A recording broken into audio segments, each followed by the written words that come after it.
The August sun boiled through the Illinois farmhouse's tin room. An argument over an insurance scam festered into full-blown rage.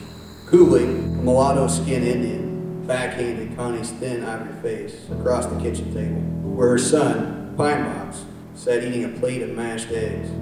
Connie pulled Pine Box's fork from his grip, came off the table, dug the fork deep into Cooley's jugular.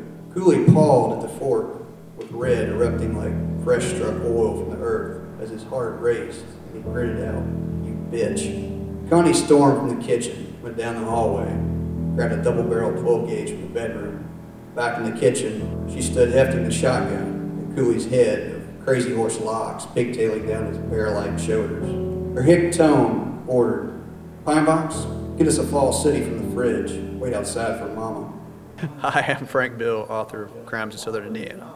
It's basically about survivalist. I mean, in a sense, it's about, I don't want to say lower class, but I would say working class people. It's just people who are struggling to get by in certain times where it's like a group of people who have basically been ignored or forgotten about, in a sense, and they're getting by the only way they know how. I'd ended up picking up a book by Chuck Palahniuk after seeing the movie Fight Club. Read it, loved it. Pretty much read everything that he'd written after that. Guys like Bret Easton Ellis, Irvine Welsh, and then later on down the road I discovered a guy named Larry Brown, who was a major influence, and he kind of made me realize I could pull in the elements of where I was from and turn it into fiction, but it took a long time. Rough Company came from a story I grew up that my mother had told me. It was just a little tidbit about this little kid who he's kind of from a broken home. There's this little kid smoking cigarettes and sneaking beers, and he's probably, 6 or 10 years old. Okay, he was 4. And in a sense, it was kind of dark humor, but at the same time, it was this entirely rough patch of life this kid had. You know, he loses his mother.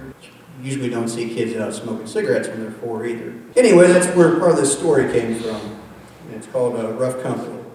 Billy stood behind a bonfire with waterlogged eyes looking down at the motionless red mess. "Mama!" Bonfire bent his knees standing, turned to Willie, whose taffy pink palm reached for Bonfire's hand that held the .38, pressed it to his forehead into the heated barrel. His clouded eyes dug through Bonfire. "I ain't scared." Blood pumped from the chewed opening of Bonfire's forearm, coating the pistol as he lowered it. He looked at Willie, thought of the man who took him from his mother. "No, you ain't, boy. No, you ain't." Through fogged vision, Lazarus watched Bonfire's empty hand open, palm up, offering Willie another choice.